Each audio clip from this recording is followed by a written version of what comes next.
Hi friends, ఈరోజు మనం రీసెంట్గా వచ్చిన ఒక మంచి మూవీ గురించి ఎక్స్ప్లెయిన్ చేసుకుందాం. ఈ మూవీ స్టోరీ మీకు నచ్చితే మన ఛానల్ని తప్పకుండా సబ్స్క్రైబ్ చేసుకోండి. ఇక లేట్ చేయకుండా మూవీ స్టోరీలోకి వెళ్ళిపోదాం.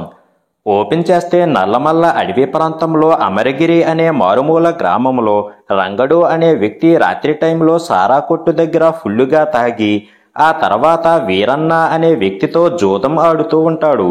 అప్పుడు వీరన్న అనే వ్యక్తి రంగడు మరియు అతని ఫ్రెండ్స్ని చూసి, నువ్వు రోజు ఓడిపోతున్నావు, ఈ రోజు కొత్త పందెం వేద్దాం, నువ్వు అడవిలోని దేవతల గుట్ట దగ్గరికి వెళ్ళి లాంతరు వెలిగించి తిరిగి వస్తే నీకు నా పుట్టేలును ఇచ్చేస్తాను అని అంటాడు. అది విన్న రంగన్న, అక్కడికి పట్టపగలే ఎవరూ వెళ్ళలేరు, నా చిన్నతనం నుంచి ఎవరూ వెళ్ళలేదు అని భయపడినప్పటికీ పొట్టేలు వస్తుంది అని అత్యాశతో తన ఫ్రెండ్స్తో అడవిలోకి వెళ్ళి అక్కడ దేనినో చూసి భయపడి స్పృహ తప్పి పడిపోతారు. ఆ తర్వాత రోజు ఆ ప్రాంతపు రాజుగారి కొడుకైనటువంటి మహదేవ్ చాలా కాలం క్రితం చనిపోవడంతో రాజుగారు అప్పటి నుంచి ఊర్లోకి వెళ్లకుండా ఊరు బయట ఉన్న మరో కోటలో ఉంటూ ఉంటాడు. అలాగే చాలా కాలం క్రితం సరిగ్గా ఊర్లోని దేవతల గుట్ట దగ్గర ఉన్న అమ్మవారి గుడిలో జాతర జరుగుతూ ఉండగానే ఆ రాజుగారి కొడుకు చనిపోవటంతో అప్పటి నుంచి ఆ గుడిలో ఎటువంటి పూజలు లేకుండా ఆపేసి ఉంటారు. అంతేకాకుండా ఆ ప్రాంతం మొత్తాన్ని అమ్మవారు శపించింది అని భావిస్తూ ఉంటారు. రాజుగారి అల్లుడైనటువంటి రఘుపతి వచ్చి రాజును కలిసి, శ్రీశైలం ప్రాజెక్టు పూర్తి అవ్వబోతుంది, త్వరలోనే నీటిని ప్రాజెక్టులోకి వదలబోతున్నారు, అలా చేస్తే మన ప్రాంతం మొత్తం మునిగిపోతుంది, మనం ఈ ప్రాంతం వదిలి వెళ్ళిపోవాలి అని చెబుతాడు. అప్పుడే ఒక పోలీస్ ఆఫీసర్ పటేల్ వచ్చి రాజును కలిసి, అయ్యా, సంఖ్య 32కి చేరింది, పరిస్థితి చెయ్యి దాటిపోతుంది అంటాడు. రాజుగారు మాత్రం మౌనంగా కోట లోపలికి వెళ్ళిపోతాడు. అప్పుడు రంగడు భార్య రాజును చూసి, నా భర్త కూడా అడవిలోకి వెళ్ళాడయ్యా అని ఏడుస్తూ ఉంటుంది. మరో పక్క హైదరాబాద్ ప్రాంతంలో చదువుకుంటున్న రామకృష్ణ యూనివర్సిటీలో చదువుకుంటూనే రెగ్యులర్గా పోలీసులు సాల్వ్ చేయలేని కేసుల్ని అతను పరిష్కరిస్తూ ఆ వచ్చిన డబ్బుతో వాళ్ళ అమ్మను చూసుకుంటూ ఉంటాడు. అలా ఒక ముస్లిం వ్యక్తి హత్య కేసును సాల్వ్ చేసినప్పుడే ఆ ప్రాంతం పొలిటీషియన్ అయినటువంటి అజం ఖాన్ రామకృష్ణ టాలెంట్ని చూసి మెచ్చుకుంటాడు. ఆ వెంటనే రామకృష్ణ తన ప్రొఫెసర్ అయినటువంటి వేణుగోపాల్తో ఒక షాపుకి వెళ్ళి రామకృష్ణ వాళ్ళ అమ్మ అయినటువంటి గౌరీకి ఒక చీర కొంటూ ఉండగా ఉన్నట్టుండి వర్షం స్టార్ట్ అవుతుంది. అప్పుడు వెంటనే రామకృష్ణ ఇంటికి పరిగెడతాడు. ఆ తర్వాత ప్రొఫెసర్ వేణుగోపాల్ తనకి ఇంటి నుంచి వచ్చిన లెటర్ చదివి చాలా బాధపడుతూ ఉంటాడు. ఆ లెటర్లో ఊరు పరిస్థితి బాగోలేదు, సంఖ్య 32కి చేరింది అని రాసి ఉంటుంది. అదే టైంలో రామకృష్ణ అక్కడికి రావటంతో వేణుగోపాల్ రామకృష్ణని చూసి, నిన్న చీర కొంటూ ఉండగా మధ్యలో ఎందుకు పారిపోయావు అంటాడు. ఆ మాటలు విన్న రామకృష్ణ, మా అమ్మకి వర్షం అంటే భయం, అందుకే నిన్న వర్షం పడటం స్టార్ట్ అవ్వగానే ఇంటికి పరుగు తీశాను అంటాడు. ఆ వెంటనే వేణుగోపాల్ రామకృష్ణని చూసి, మా ఊరికి ఒక సమస్య ఉంది, నువ్వు మా ఊరికి వెళ్ళి ఆ సమస్యను సాల్వ్ చేస్తే రాజుగారు నీకు డబ్బులు ఇస్తారు అంటాడు. అయితే రామకృష్ణ మాత్రం మా అమ్మను వదిలి అంత దూరం వెళ్ళను అని అంటాడు. సరిగ్గా అదే సమయంలో గౌరీకి ఆరోగ్యం క్షీణించి ఆపరేషన్ చేయాల్సిన పరిస్థితి ఏర్పడటంతో వేణుగోపాల్ సొంత ఊరు అయిన అమరగిరికి వెళ్ళాలని ఫిక్స్ అవుతాడు. ఇలా అమరగిరికి వెళుతూ ఉండగా ఆ ప్రాంతపు లక్ష్మితో రామకృష్ణకి పరిచయం ఏర్పడుతుంది. లక్ష్మి సైకాలజీ చదువుతూ ఉంటుంది. రామకృష్ణ నేరుగా వెళ్ళి రాజుగారు ఇంకా రాజుగారి అల్లుడైనటువంటి రఘుపతిని కలిసి వేణుగోపాల్ పంపించాడు అంటాడు. అయితే రాజుగారు మాత్రం మాకు ఏ సమస్య లేదు, నువ్వు తిరిగి వెళ్ళిపో అని పంపించేస్తాడు. దాంతో రామకృష్ణ తిరిగి హైదరాబాద్కి వెళ్ళిపోవాలి అని ఫిక్స్ అవుతాడు. అక్కడ బస్సు కోసం వెయిట్ చేస్తూ ఉంటాడు. ఆ సమయంలో చిట్టి అనే ఒక చిన్నపిల్ల వచ్చి రామకృష్ణను చూసి, మా నాన్న మమ్మల్ని మర్చిపోయాడు, నువ్వు తనకి మమ్మల్ని గుర్తు చేస్తావా అంటుంది.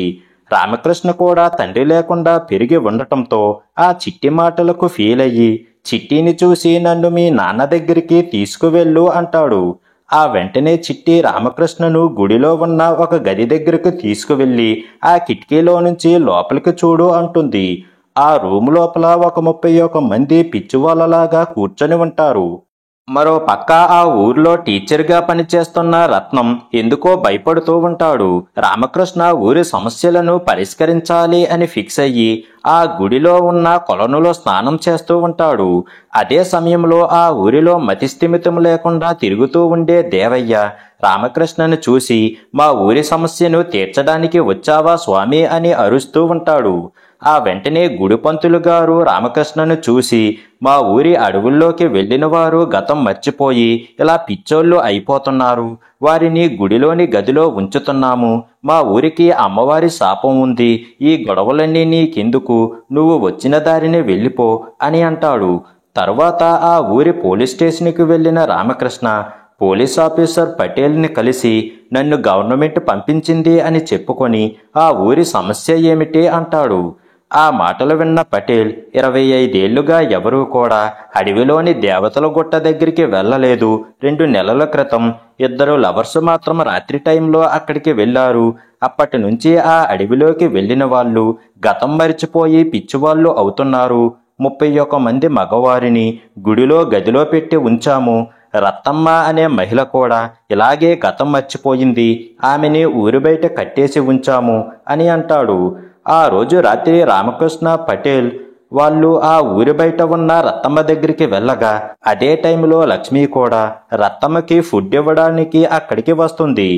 అప్పుడే మరొక వ్యక్తి లక్ష్మి మరియు రామకృష్ణని అడవిలో నుంచి గమనిస్తూ ఉంటాడు.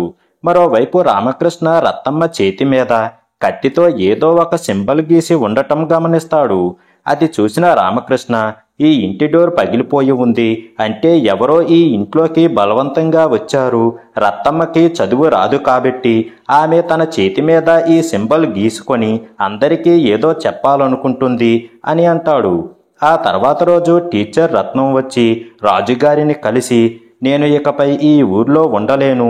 ఇప్పటికే 32 మంది పిచ్చోళ్ళు అయ్యారు. నాకు భయంగా ఉంది అని చెబుతూ ఉంటాడు. సరిగ్గా అదే సమయంలో లక్ష్మి మరియు రామకృష్ణ రాజుగారి దగ్గరికి వస్తారు. అప్పుడే తెలిసే విషయం ఏమిటి అంటే, ఈ లక్ష్మి ఎవరో కాదు, ఎమ్మెల్యే రఘుపతి సొంత కూతురు, అంటే రాజుగారి మనవరాలు అని తెలుస్తుంది. రాజుగారు వెంటనే రామకృష్ణని చూసి, నిన్ను ఈ ఊరి నుంచి వెళ్ళిపోమ్మన్నాను కదా, ఆల్రెడీ 32 మంది పిచ్చోళ్ళు అయ్యారు. పక్క ఊరి నుండి వచ్చి నువ్వు కూడా పిచ్చివాడివి అవ్వకు అని అంటాడు.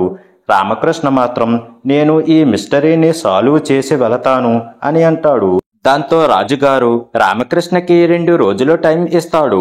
ఆ వెంటనే అక్కడ టీచర్ రత్నం సైకిల్ని చూస్తాడు. అది చూసిన రామకృష్ణ వెంటనే పటేల్ని చూసి, మనం రత్తమ్మ దగ్గరికి వెళ్ళినప్పుడు దూరం నుంచి మనల్ని ఎవరో పరిశీలిస్తున్నట్లు అనిపించింది. ఆ వ్యక్తి సైకిల్కి కూడా ఇలాంటి లైట్స్ ఉన్నాయి. నాకు ఈ టీచర్ రత్నం మీదే అనుమానంగా ఉంది అని అంటాడు. ఆ రోజు రాత్రి టీచర్ రత్నం ఇంట్లో లేనప్పుడు దొంగతనంగా రత్నం ఇంట్లోకి వెళ్లి చూడగా అక్కడ రత్నం రత్తమ్మకి రాసిన లెటర్ ఉంటుంది. అది చూసిన రామకృష్ణకి టీచర్ రత్తమ్మని లవ్ చేస్తున్నాడు అని తెలుస్తుంది. అదే టైంలో అక్కడికి వచ్చిన రత్నంని చూసిన రామకృష్ణ, నువ్వు రత్తమ్మని లవ్ చేశావు, అలాంటిది రత్తమ్మ పిచ్చిది అయ్యి అడవిలో పడి ఉంటే నువ్వు ఈ ఊరు వదిలి వెళ్ళిపోతావా అని అంటాడు. ఆ మాటలు విన్న రత్నం, అడవుల్లో నువ్వు లక్ష్మి రత్తమ్మకి ఫుడ్ పెట్టడం చూశాను. అందుకే మీరు రత్తమ్మని బాగా చూసుకుంటారు అనే నమ్మకంతో వెళ్ళిపోతున్నాను. అసలు ఈ ఊరిలో ఏం జరుగుతుందో తెలిస్తే ఇక్కడ ఎవరూ కూడా ఉండరు, అందరూ పారిపోతారు. అర్ధరాత్రి నది దగ్గరికి రా, అప్పుడు ఈ ఊర్లో ఏం జరుగుతుందో మొత్తం చెబుతాను అని అంటాడు. దాంతో రామకృష్ణ ఆ రోజు అర్ధరాత్రి టైంలో నది దగ్గరకు వెళ్ళి అక్కడ టీచర్ కోసం వెయిట్ చేస్తూ రాత్రి టైంలో నదిలో ఒక బోటు తిరగటం చూస్తాడు. రామకృష్ణ టీచర్ కోసం రాత్రంతా వెయిట్ చేసి ఉదయం ఊర్లోకి వస్తూ ఉంటాడు. అప్పుడే అడవి దగ్గరలో టీచర్ పిచ్చివాడైపోయి కనిపిస్తాడు. దాంతో టీచర్ని కూడా గుడిలోని గదిలో వేస్తారు. తరువాత రామకృష్ణ వెంటనే ఆ ప్రాంతపు పోలీస్ రిపోర్ట్స్ తెప్పించుకొని చదివి చూడగా వాటిలో చాలా కాలం క్రితం దేవతల గుట్ట దగ్గర జాతర జరుగుతూ ఉండగా ఒక్కసారిగా వాన పడింది. ఆ వాన వల్ల 106 మంది ప్రాణాలు కోల్పోయారు.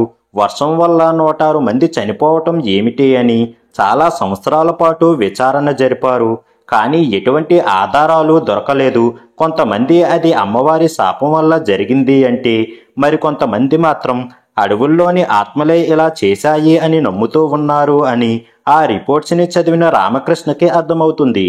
వెంటనే పటేల్ వద్దు అంటున్న ఫారెస్ట్ ఏరియాలోకి వెళతాడు. అక్కడ రామకృష్ణ కళ్ళ ముందే ఒక నలుగురు అడవిలో నడుస్తూ స్పృహ తప్పి వెంటనే వాళ్ళు పిచ్చోళ్ళు అయిపోతూ ఉండటం చూస్తాడు. ఆ తర్వాత రోజు పటేల్ చూసిన రామకృష్ణ, ఇంతకాలం ఇదంతా ఎవరో మనుషులే చేస్తున్నారని నమ్మాను, కానీ రాత్రి నా కళ్ళ ముందే నలుగురు పిచ్చోళ్ళు అయ్యారు. కానీ నాకు అర్థం కాని విషయం ఏమిటంటే నేను కూడా అక్కడే ఉన్నాను, కానీ నాకెందుకు ఏమీ జరగలేదు అని అంటాడు. ఆ వెంటనే దేవతల గుట్ట మీద ఉన్న టెంపుల్ దగ్గరికి వెళ్ళి పరిశీలిస్తూ ఉండగా అక్కడే ఊర్లో లేకుండా తిరిగే దేవయ్య కూడా తిరుగుతూ అతన్ని చూసి, ఈ ఊరి సమస్య తీర్చడానికి వచ్చావా స్వామి అని అరుస్తూ ఉంటాడు. ఆ తర్వాత రోజు గ్రామ పెద్దలు రామకృష్ణని గ్రామసభకు పిలిచి, నువ్వెందుకు అడవుల్లో తిరుగుతున్నావు, మా ఊరి అడవిలోకి వెళ్లడం నిషేధమని తెలియదా అని అంటారు. ఆ మాటలు విన్న రామకృష్ణ మాత్రం, ఈ ఊరి సమస్య తీరే వరకు ఆ ఊరి గుడిలో ఉన్న అమ్మవారు చెప్పినా నేను వినను అని అంటాడు. దాంతో గ్రామస్తులలోని ఒకడు రామకృష్ణను రాయితో కొట్టడంతో రామకృష్ణకు గాయం అయ్యి రక్తం కారుతూ ఉంటుంది. అదే టైంలో రఘుపతి తన కూతురు లక్ష్మిని చూసి, నువ్వు ఆ రామకృష్ణతో కలిసి తిరగకు, అలాగే ఈ రోజు రాత్రికి మనం శ్రీశైలం గుడికి వెళ్ళాలి, నీ బట్టలు అన్నీ సర్దుకో అంటాడు. కానీ లక్ష్మి మాత్రం ఫ్యామిలీతో కలిసి గుడికి వెళ్లకుండా రామకృష్ణను కలిసి రాత్రి టైంలో రామకృష్ణతో అడవిలోకి వెళ్తుంది. ఇద్దరూ అలా రాత్రులు అడవిలో ఏం జరుగుతుందో తెలుసుకోవటానికి ప్రయత్నిస్తూ ఉంటారు. రామకృష్ణ లక్ష్మిని చూసి సడన్ గా గతం మర్చిపోవటం సాధ్యమేనా అని అంటాడు. ఆ మాటలు విన్న లక్ష్మి, తలకి బలమైన దెబ్బ తగిలినా లేదా ఏదైనా వాసన పీల్చినా అలా జరుగుతుంది అంటుంది. ఆ మాటలు విన్న రామకృష్ణ, నాకు ఏ వాసన రాదు, అందుకే అడవుల్లో నా కళ్ళ ముందే నలుగురు వాసన పీల్చి పిచ్చివాళ్ళు అయినప్పుడు నాకు ఎటువంటి వాసన రాలేదు కాబట్టి నాకేమీ అవ్వలేదు అని అంటాడు. అదే టైంలో లక్ష్మి ఒక చెట్టు దగ్గరికి వెళ్లి స్పృహ తప్పి పడిపోయి ఉంటుంది.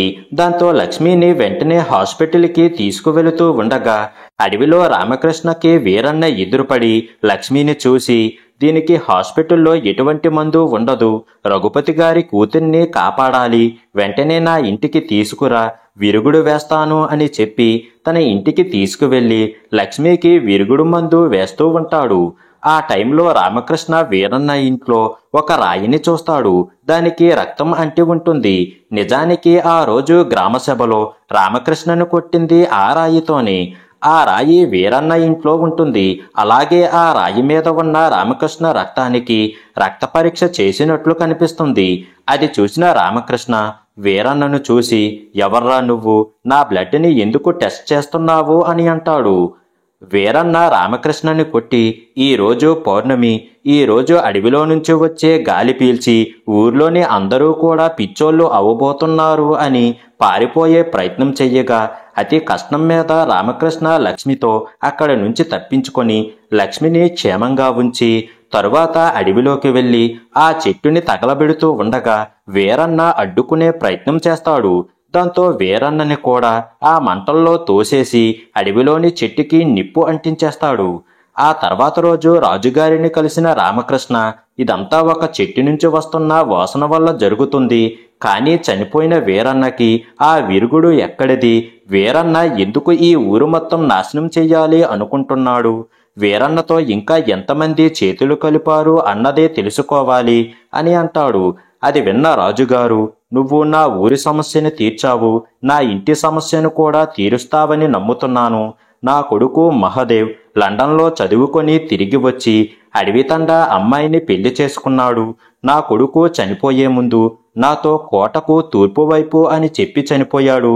దాంతో నేను కోటకు తూర్పు వైపు చాలా వెతికాను, కానీ నా కొడుకు ఏం చెప్పాలనుకున్నాడో అర్థం కాలేదు. మరికొన్ని రోజుల్లో శ్రీశైలం ప్రాజెక్టు కూడా పూర్తవుతుంది. అదే జరిగితే ఈ ప్రాంతం మొత్తం నీటిలో మునిగిపోతుంది. అలా జరిగితే నా కొడుకు చెప్పాలనుకున్నది కూడా నీటిలో కలిసిపోతుంది.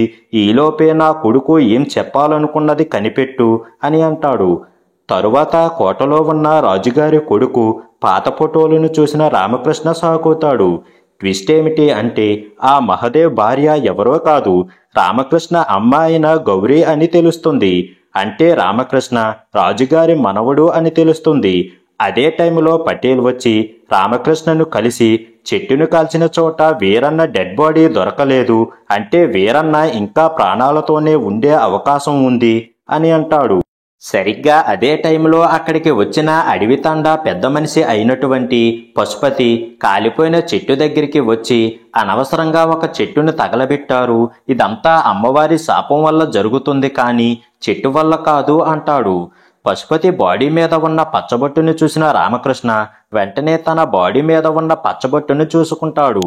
చూడటానికి రెండూ ఒకేలాగా ఉంటాయి, కానీ రామకృష్ణ బాడీ మీద సగం పచ్చబొట్టు మాత్రమే గీసినట్లు ఉంటుంది.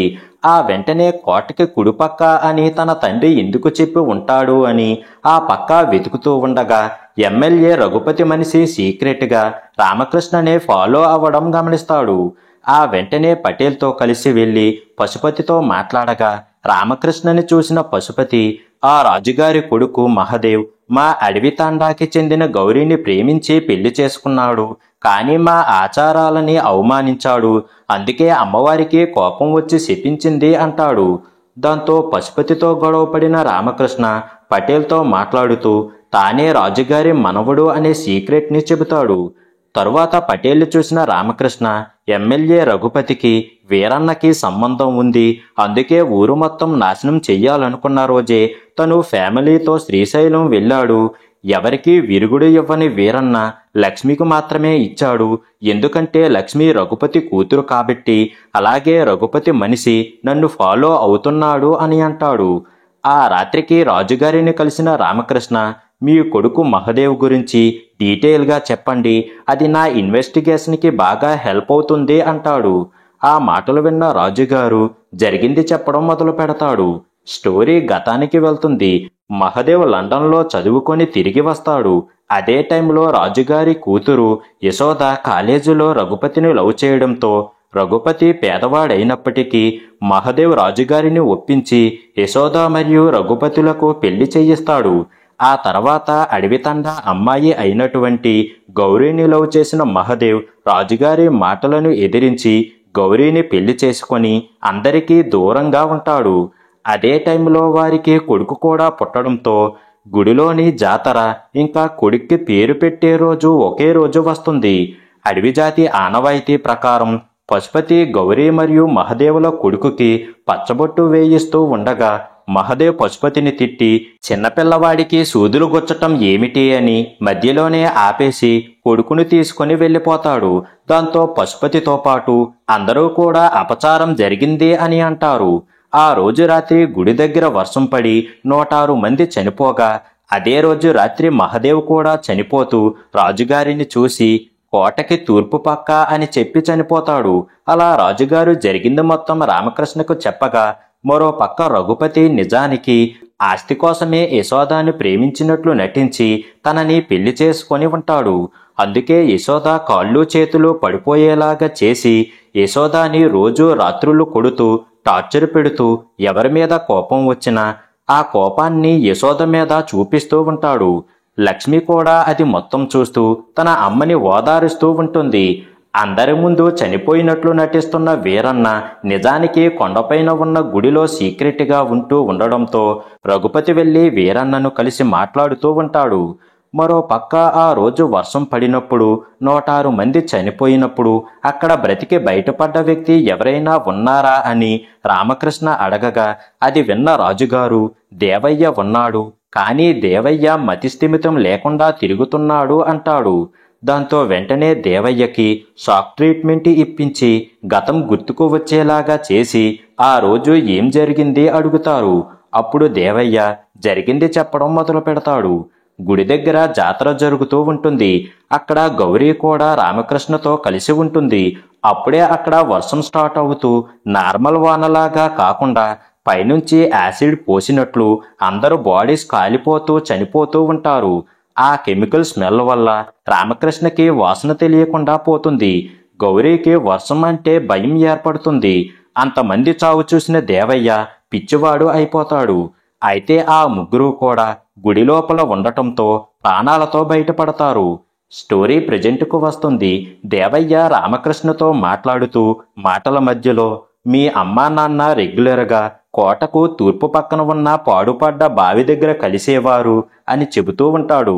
రామకృష్ణ ఆ బావి దగ్గరికి వెళ్ళి అక్కడ దాచి ఉన్న బ్యాగును తీసుకొని వచ్చి రాజుకు చూపిస్తాడు.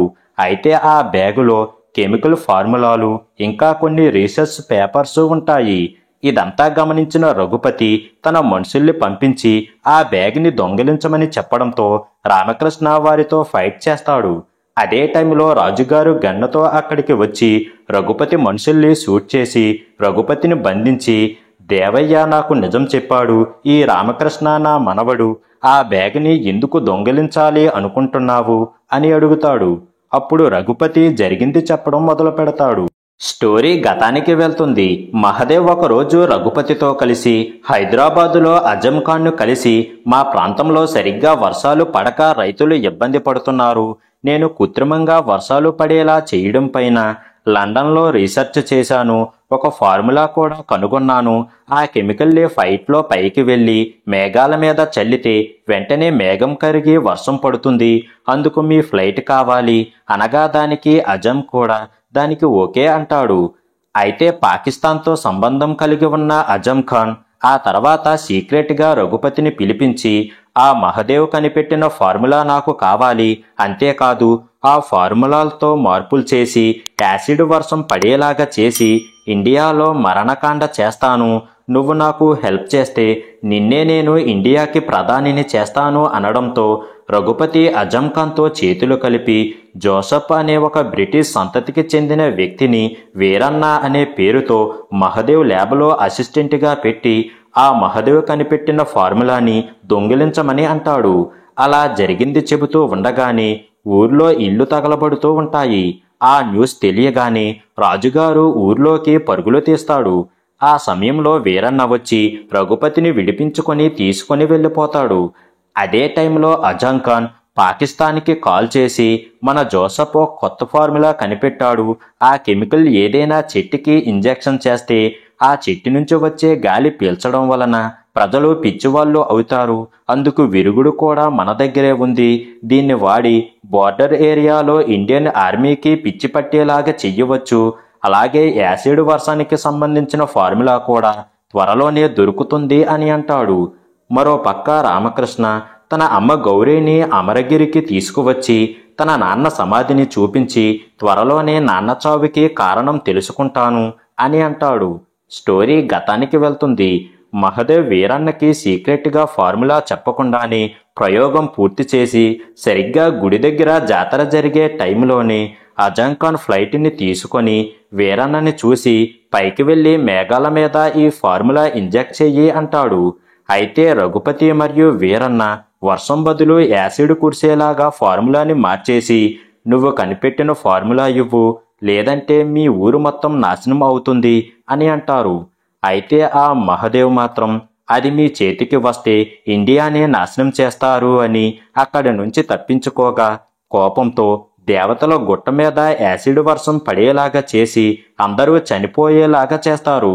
దాంతో మహదేవ్ గుడి దగ్గరికి చేరుకుని గౌరీతో జరిగిందంతా చెప్పి నువ్వు హైదరాబాద్కి వెళ్ళిపో, నేను పిలిచే వరకు ఇక్కడికి రావద్దు అని ఒట్టు వేయించుకొని పంపేస్తాడు. మహదేవ్ ఫార్ములా ఇవ్వలేదు అని రఘుపతి మహదేవ్ని పొడిచి చంపేస్తాడు. అదే సమయంలో అటుగా వచ్చిన రాజుని చూసిన మహదేవ్ కోటకి తూర్పు పక్క అని క్లూ ఇచ్చి చనిపోతాడు. నిజానికి కోటకు తూర్పు పక్క ఉన్న బావిలోనే ఆ ఒరిజినల్ ఫార్ములాస్ అన్నీ దాచి ఉంటాడు. అలాగే గౌరీ ద్వారా నిజం తెలుసుకోగా రామకృష్ణ రాజుగారిని చూసి ఊర్లోని టీచర్ మరియు రత్తమ్మ వీరన్న గ్యాంగు రాత్రి సమయంలో నదిలో కెమికల్స్ని తరలిస్తూ ఉండటం చూశారు. అందుకే రత్తమ్మ తన చేతి మీద పడవ బొమ్మ గీసుకుంది. వాళ్ళకి నిజం తెలుసు కాబట్టి వారికి మతిపోయేలాగా చేశారు. వీరన్న గ్యాంగుకి చెందిన ఆయుధాల్ని పడవల్లో తీసుకొని వెళ్ళి ఎక్కడ దాస్తున్నారో నేను చూశాను, ఈ రాత్రికి గుడిలో జాతర జరగాలి అని అనడంతో అందరూ కలిసి గుడి దగ్గరికి జాతర చేస్తూ ఉంటారు. అదే టైంలో అజం ఖాన్ గ్యాంగ్ అక్కడికి వచ్చి మీ నాన్న కనిపెట్టిన ఫార్ములా ఇవ్వకపోతే అందరినీ చంపేస్తా అని అనడంతో అది విన్న రామకృష్ణ ఆ ఫార్ములా అమ్మవారి విగ్రహం పాదాల దగ్గర ఉన్నాయి అని అంటాడు. దాంతో అందరూ కలిసి అక్కడికి వెళ్ళి అక్కడ తవ్వకాలు మొదలు పెడతారు. అయితే అక్కడ ఫార్ములాకి బదులుగా వీరన్న కనిపెట్టిన పిచ్చి పట్టే కెమికల్ ఉండటంతో అది పగిలి ఆ గ్యాస్ లీక్ అవుతూ ఉంటుంది. రామకృష్ణ వెంటనే అజంఖాన్ వాడి గ్యాంగ్ని గుడిలోనే ఉంచి డోర్ లాక్ చేస్తాడు. రామకృష్ణ ముందుగానే గ్రామస్తులు అందరికీ కూడా విరుగుడు ఇచ్చేసి ఉంటాడు. అజంఖాన్ గ్యాంగ్ గతం మరిచిపోయి పిచ్చోళ్ళు అయిపోతారు. గుడిలోని గదిలో ఉన్న అందరికీ కూడా విరుగుడు ఇస్తారు. మహదేవ్ కనిపెట్టిన ఫార్ములాని ఇండియన్ గవర్నమెంట్కి ఇచ్చేస్తారు. ఆ వెంటనే రామకృష్ణ డిటెక్టివ్ ఏజెన్సీని మొదలుపెట్టగా పటేల్ రామకృష్ణ దగ్గరే వర్క్ చేయడం మొదలు పెడతాడు. అదే టైంలో సెంట్రల్ గవర్నమెంట్ రామకృష్ణకి కాల్ చేసి నీకు పాకిస్తాన్ నుంచి అపాయం ఉంది, నువ్వు వెంటనే ఢిల్లీకి రావాలి అని అంటారు. అక్కడితో ఈ మూవీ అయిపోతుంది.